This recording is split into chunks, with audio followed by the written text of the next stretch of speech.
Alright, so the Semmelweis reflex and PSSD. Ignaz Semmelweis was a Hungarian doctor who discovered hand washing, and that it saved lives. Very good practice. So he discovered this, and yet he was ridiculed for his findings, and they were rejected by his peers, by mainstream medicine, by everyone. He was just completely ridiculed, outcast, and he had a mental and emotional breakdown. As a result of this, he ended up being committed to a mental asylum, whereupon he died 2 weeks later. He was beaten repeatedly, and presumably due to the beating, he got an infection, a gangrenous wound on his right hand that ended up killing him. That was in 1865, so he was born in 1818, so at the time of his death he was 47 years old. So the grandfather of hand washing. This is a doctor who discovers that washing your hands, for some reason, he could not explain the reason, but it was saving lives, and he was very adamant about this, and he was rejected, humiliated, made fun of, admitted to an insane asylum, and then died 2 weeks later. Bringing this back to PSSD, need I say more? Like, people are shouting from the rooftops the damage that they're living with, and yet again, ridicule. I mean, if you look on Reddit, it is just a den of vipers in there. When you talk about PSSD, people are just, you can't say anything. People just ridicule you, downvote you into oblivion. All these, psych drugs saved my life, get out of here, it's propaganda. They're a shill for who? Anyway, I'll get more into my own thoughts on it later, but for now I'm going to read you the AI overview of the Semmelweis reflex. Also, rest in peace to my friend Lenny, also coincidentally from Hungary, who deleted herself last year after a very long struggle with extremely severe PSSD. The Semmelweis reflex, also known as the Semmelweis effect, is the tendency to reject new evidence or knowledge that contradicts established norms, beliefs, or paradigms. It is named after Ignaz Semmelweis, a 19th century Hungarian physician who faced ridicule for proposing that hand washing could reduce disease transmission in hospitals. Despite evidence, his ideas were initially dismissed by his peers. The reflex is characterized by a knee-jerk, dismissive reaction to new ideas, often due to a resistance to change or a reluctance to question established practices. This can hinder innovation and progress in various fields, including medicine, science, and even everyday decision-making. So, more detailed explanation, the term comes from Ignaz Semmelweis' experience. He observed that hand washing with a chlorinated solution significantly reduced mortality rates from childbed fever at his clinic, yet his findings were met with disbelief and hostility by the medical community at his time. So, basically this guy discovered that hand washing was critical. It saved lives, reduces the mortality rate of all kinds of things, is a great thing to do, and now of course today we understand that, and we know about bacteria, and they didn't at the time. So it was just the guy, they thought he was crazy. And by the way, so he was sent to a mental asylum where he was beaten and died, which I also looked this up. And I looked up Semmelweis beaten to death, and AI overview. Yes, Ignaz Semmelweis, the pioneering Hungarian doctor who advocated for hand washing in medicine, was indeed beaten and later died in an asylum. While his death was officially attributed to sepsis from a hand wound, it's widely believed that the wound was a result of the violent assault by asylum guards. He was committed to the asylum by his colleagues after a mental breakdown likely brought on by professional rejection and personal struggles. So, and again, this is another overview. Rejection and breakdown. Semmelweis' revolutionary ideas about hand washing to prevent childbed fever were initially met with resistance and ridicule from the medical community. This led to a mental and emotional breakdown.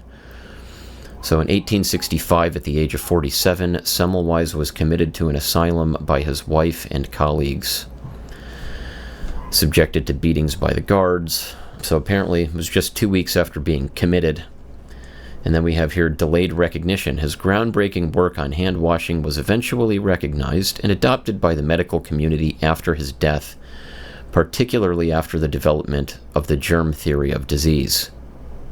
He died 2 weeks into his detention at the asylum. Ironically, his illness and death were caused by the infection of a wound on his right hand, possibly acquired when he was beaten by the guards. An autopsy revealed that he had died of the same disease against which he had struggled all his professional life. So, now that I've read all of that... Oh, wait, this is a quote here that's worth saying. His doctrine was subsequently accepted by medical science. His influence on the development of knowledge and control of infection was hailed by Joseph Lister, the father of modern antisepsis. I think with the greatest admiration of him and his achievement, and it fills me with joy that at last he is given the respect due to him. Anyway, this makes me think about respecting the dead, specifically those who have died due to PSSD, by their own hand. And it's because it's a very easy scapegoat. People blame it on the mental illness. I've heard about this at least once, with one person deleting themselves and a group of their friends posting this thing on Twitter about how our dear friend, and after years-long struggle with severe mental illness, he finally couldn't take anymore. And it's not mental illness. So I'm hoping, just as Semmelweis's discovery, he got respect long after he died, but that people who have had to delete themselves due to the severity of this condition will someday be recognized as victims. That it's not mental illness. It was the drugs that caused this horrific level of damage, and it's 100% the drugs. I can't even begin to tell you, one of my best friends that I've ever had in my life, I became very, very, very close to her.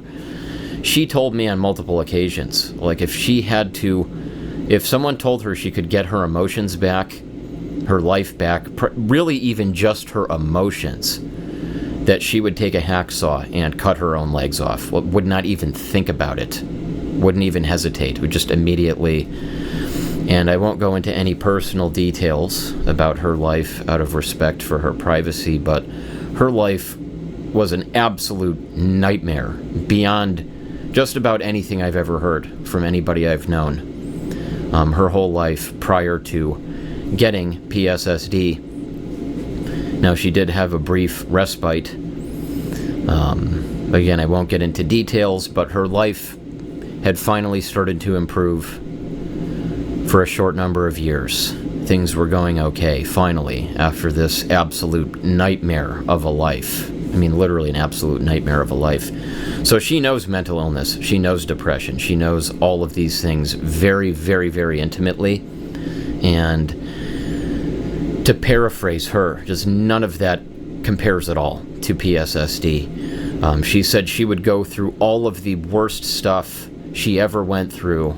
She would relive it multiple times if it meant at the end of that she would be able to have her life back, to just be her again, to have her emotions back primarily, but also to get rid of these severe MCAS symptoms, dysautonomia.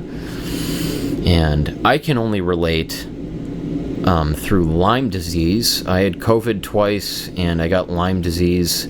I might have gotten reinfected with Lyme, but they didn't catch it until very late. So I've had, and also a lifelong struggle with chronic fatigue syndrome that has just gotten tremendously worse after getting COVID and Lyme disease.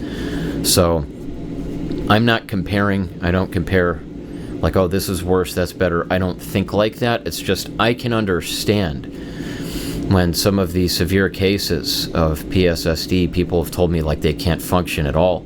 They're totally disabled. I mean, I can relate. I can understand what it's like to be bedbound all day long. I completely understand what that's like. It feels like your entire body's just made out of bricks. And also, my withdrawal from Rexulti was absolutely awful. And I always tell people I can't imagine if they're living like that for years, because I only had, I think it was about 2 months after cold turkey quitting Rexulti, which nobody told me I couldn't do that. I didn't know. But it catapulted me. It was like an episode of Black Mirror.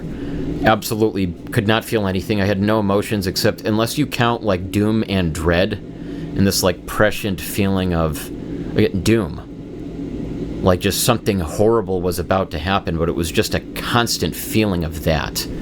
And extreme depersonalization, derealization, complete inability to feel anything. I don't even feel like I could taste food. Because I remember, like, food is one of my favorite things in the world, and, like, I just remember being at my friend's house, one of my best friends, childhood friends, and we're at his house watching a movie, and he had ordered Chinese food, and I love Chinese food, and very into movies, and it was just, I just remember sitting there, and I'm, like, picking at this food. It tasted like nothing, and then I had no appetite, I couldn't feel hunger, I had no emotions at all. It was just this dread and anxiety and terror and just dysphoria. And I just felt, and total depersonalization. Like I was there, but I wasn't there.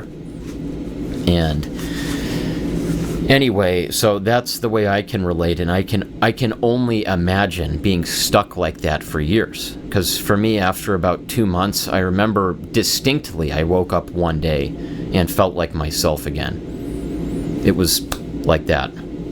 Just woke up and just felt like me again. Now, I still have sexual dysfunction. I'm not sure that my emotions came back 100%. Like, I did notice one of the reasons I got on the medication was because I was suicidal for over like a year and a half after my girlfriend broke up with me. And backtracking to when I first started the medication, the Rexulti, one of the first things I noticed is that I was not in love with my ex anymore. It was just gone like that. So the grief, the longing, all of the intense, like obsessive emotions and fixations on her and with her, and feelings of love and longing for her, just vanished. It was completely gone. It just disappeared. It was like somebody reached into my head, took all of those emotions, and just tossed them into the wastebasket. So, and I'm still not sure that I ever fully came out of that. I'm going to get lost in thought. It's almost like somebody wandering around without a map in the middle of the woods. I'm like, are they still... I've had flashes of them. I've had intense emotions come back. So, I mean, I know that the damage I have is nowhere near as severe as, like, again, my friend that I've gotten so close to. And Lenny. Like, they couldn't feel anything. I remember Lenny telling me one of her pets, she said hugging it felt like hugging a corpse. She's like, there's just nothing there. So, anyway, hearkening back to when I was on the drug, yes, that I just distinctly remember all of those emotions going away. And of course, at the time, you think it's a good thing. Because you're going from being completely disabled by your emotions to, like, let's say short of PSSD. The drug is just doing what the drug is supposed to do, which is blunt your emotions into oblivion. And unfortunately, like, you know, my doctor told me that I would go back to normal. If I didn't like it, I could just stop it. Nobody ever said anything about you could stop it and then be stuck this way for the rest of your life. Because if it was just a temporary thing, I'd be all for it. If you could just go on a drug and it could make you feel absolutely insane, but if you stopped it, you would go back to normal, I would say that's perfectly fine. Everybody should try these. Unfortunately, that's not the case. So, anyway, see, this I'm going on such a tangent here. This rabbit hole goes so deep. But... So, the point I was making with my friend, and what I would also attest to, is I thought I knew what depression was. I had very, very intense depression, and it's a totally different beast from the depression. I don't even call it depression. I'd say living with the harm, even the mild form that I have, like permanent sexual dysfunction, is extremely distressing. And it's like that, in my opinion, that alone is enough to make you think about deleting yourself. And at best, like, I've learned to compartmentalize it, where it's just like, okay, love and relationships and sexuality, it's just I had to put all of my feelings and thoughts about that, lock it up in a box and put it on a shelf, and I'm just thanking God that I still have emotions. I still have something. There's me. I'm still here, where so many people I've known, and particularly the two friends I became very close to, one who isn't here anymore, one who is, they would kill to have my situation where it was primarily sexual dysfunction, maybe some emotional blunting. It's like some stuff, I'm not who I was before I went on the drug, that's for sure, but I have a lot more intact than severe PSSD cases. So again, not comparing and contrasting, but to a normal person, I mean, I would say even for me, even a case of mild PSSD, and this is why I want the community to stop fighting each other and comparing their suffering, but band together to fight against this hydra with, I mean, hundreds of heads. So, and it very much is how I think of psychiatry and the whole pharmaceutical industry. It's like, yes, I mean, you can get the word out on one thing, you cut one head off, and then it just grows back, or another one crops up, and so, but we have to band together, because if we're comparing suffering, how about this? To a normal person that does not have PSSD, even mild PSSD, which is what I consider myself to have, is it's you might as well be from another planet. This struggle is so far removed from mental illness. This is iatrogenic harm. It is so far removed. I would actually, and I have had friends who have been damaged by surgeries. We're talking about physically being cut open and then ending up with permanent alterations to your body for the worse, like be it chronic pain or some organ damage, something. Your body's never going to be the same again. You're never going to go back to who you were before that surgery. Like you wake up on the operating table and it's like your life is just over. The old you, the life that you had, is just gone forever. And that's exactly how I would equate it to these drugs and PSSD. So the only difference is, instead of a scalpel and a knife, it was a pill. And that went in there, and it might as well be a scalpel and a knife to your synapses and structures in your brain. Who knows? I don't know the specifics of these things, and this is exactly hearkening back to Semmelweis.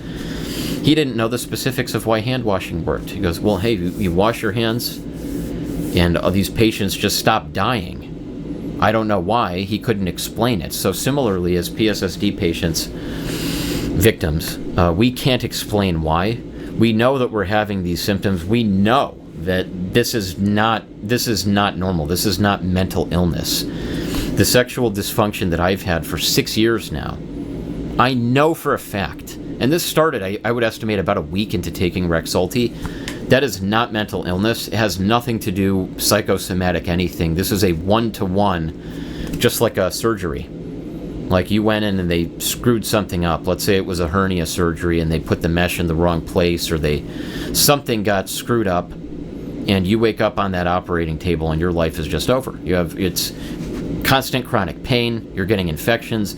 It's not psychosomatic, it was surgical damage, iatrogenic harm. So anyway, it's like Semmelweis, and he's being ridiculed just like I've been ridiculed, even by friends I've had.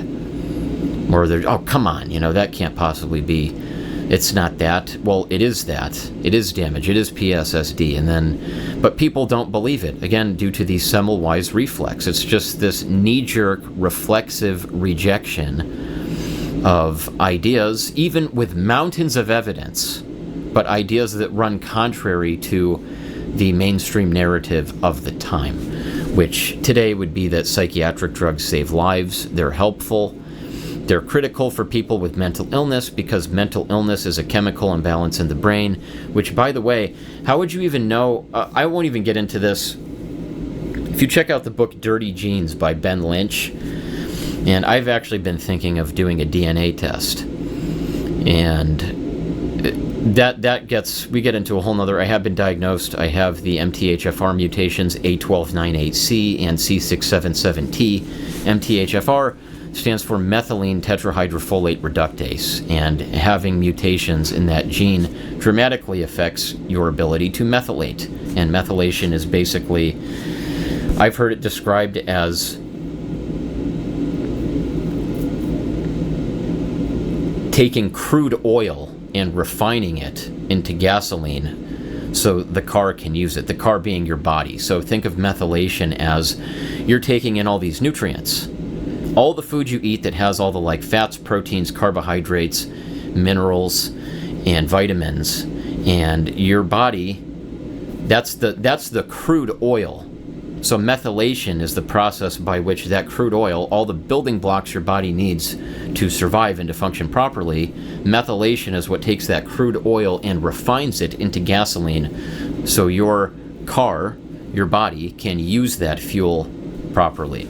So, long story short, there are genetic conditions that can predispose people to all kinds of problems, and the approach for that is nutritional. It's not Prozac deficiency, it's not a Rexulti deficiency, it is a building block and nutrient deficiency. And then you have also lifestyle alterations, like I have these blue blocking glasses I put on at night, around 7, 8 o'clock p.m. And even these, there might be things more effective than that. Now I'm hearing red lenses are better. But anyway, melatonin production. Like, I had sleep problems when I was younger. They put me on Zyprexa when I was like 15. So I was on Lexapro, probably, I think back in like 2002, 2003-ish, somewhere around there, like when it came out, first came out. And I was put on Zyprexa not long after that. Now, I was having horrible insomnia.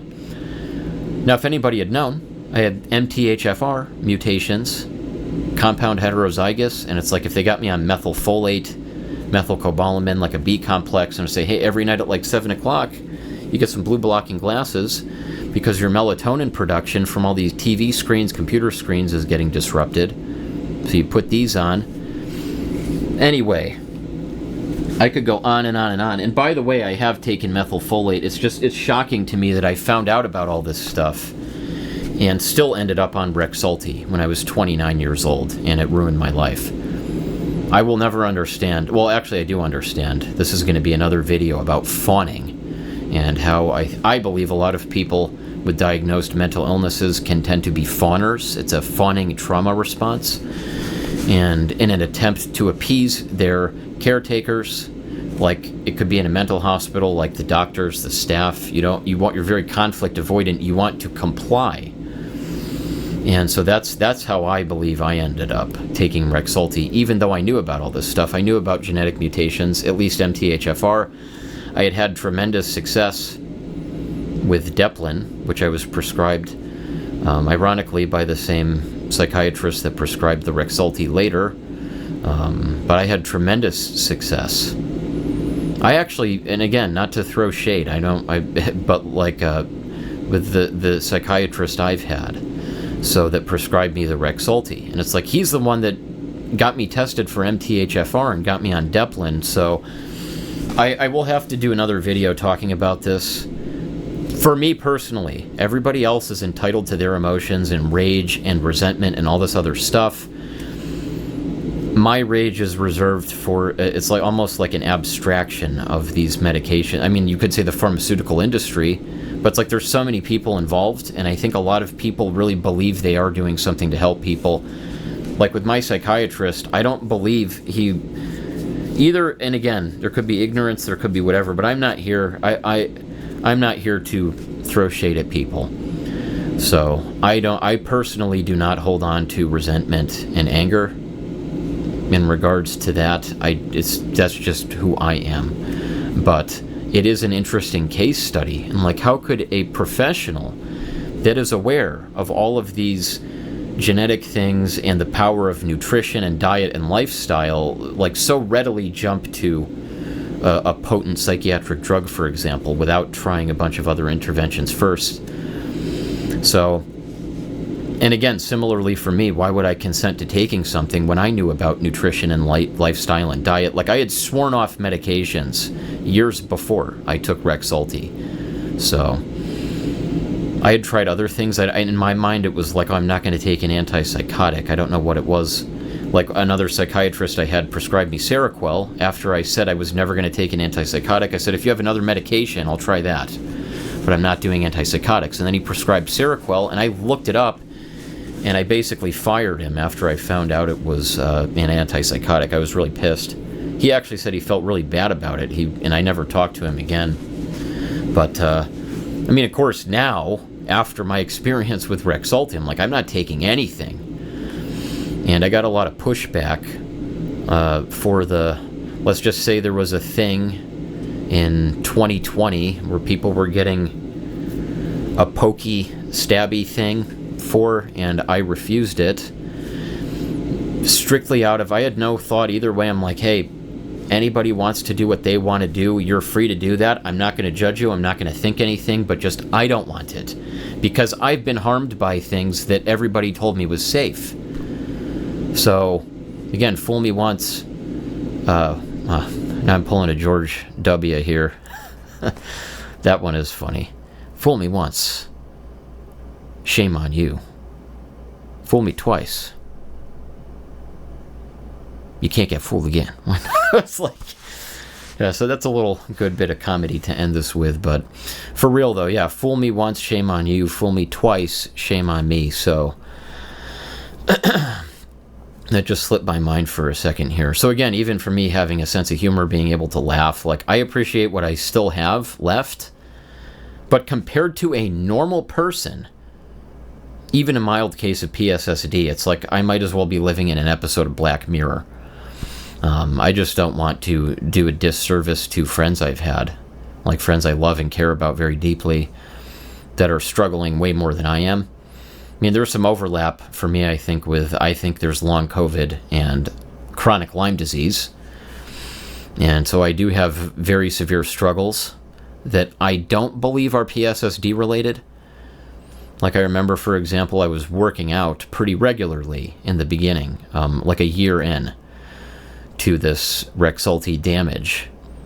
So for me, it was like the sexual dysfunction never got better, but I was working out, I had energy, and then a number of things, getting COVID twice, getting Lyme disease twice, and catching Lyme very, very late, like months in. So at which point it's a chronic condition, because the doxycycline can only cure it, if it even does really cure it, but within the first week or two of infection. So I had gone months and months. It was probably something like 5 months before they found out that it was Lyme.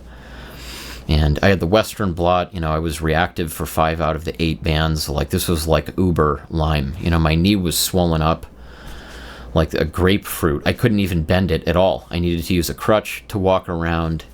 And then they did a synovial fluid draw of the knee joint and found Lyme disease DNA in the synovial fluid. So that's pretty damning evidence. And then, of course, when I got on doxycycline, all the horrible GI symptoms, I had lost 23 pounds. I had constant bloating and belching and like gastroparesis. That was going on for months and months and months. And that cleared up after I took the doxycycline. But anyway, I've had recurrent issues with that now for 2 years.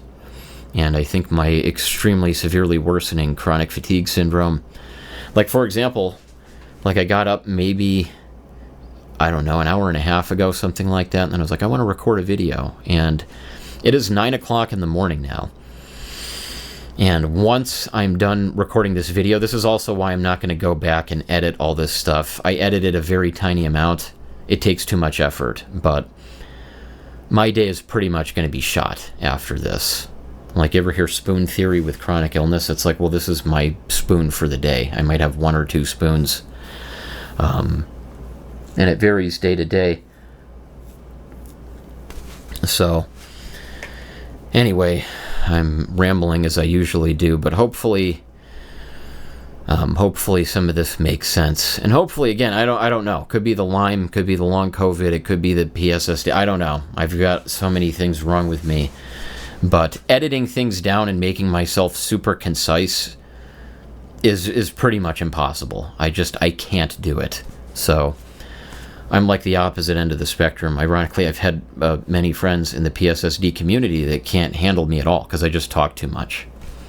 They're like, I can't listen to this. So that's been kind of isolating. But, I try to explain to people that for me, the cognitive dysfunction is like I can't condense my thoughts. It's like I just talk and talk and talk and talk and talk. So like for me to try to condense what I'm saying into something brief and coherent is basically impossible. So it is a little frustrating when, people think that I have incredible cognitive function, when it's like, well, actually, I do have my own struggles with it. I think it just presents in a different way because my neurology is just different. So it's like I could talk about things for a very long time, but condensing my thoughts into a coherent form, streamlined, like on topic, super focus, is basically impossible for me to do. So anyway, so I'm going to wrap that video up here. Hopefully, in this mess of thoughts, as I say, ramblings of a madman, hopefully some clarity has gotten through. So until I see you guys in the next video, maybe I'll think of, it's just, I'll make videos as ideas come to me, stuff that I think needs to be said. So it's not very often, but, and then plus if I have the energy, if I have the ability to, because I do have to do some editing. You'll have seen cuts in the video, like I have to do a tiny bit at least. But having the wherewithal to, pull the mic out, turn the webcam on. I have OBS running, and to record a video. So the stars have to line up. I have to feel I need something to say, and then I have the wherewithal to do it. So anyway, hopefully this reached somebody that it had to, and this can give you maybe some ammunition for debating people. I mean, even if you do nothing else but just link to the Semmelweis reflex, they're probably not going to, they're probably just, I've seen people do that in other topics and they just dismiss it anyway. So I think with some people it's just, there's no getting through to them. So that's another thing, save your energy and then reserve it for the people like other PSSD sufferers that maybe you could offer support to. Like if you have any energy at all, it's better spent elsewhere. Yeah, I'm just going to cut it here. So, and I'm going to be shutting down for the day. Like I said, this is like one of the only spoons. Again, look up spoon theory and chronic illness. So this is one of the only spoons I have for today. So I am expending almost all the energy I have to do anything today into making this video, for better or worse. So hopefully this reaches someone and makes a difference positively for them.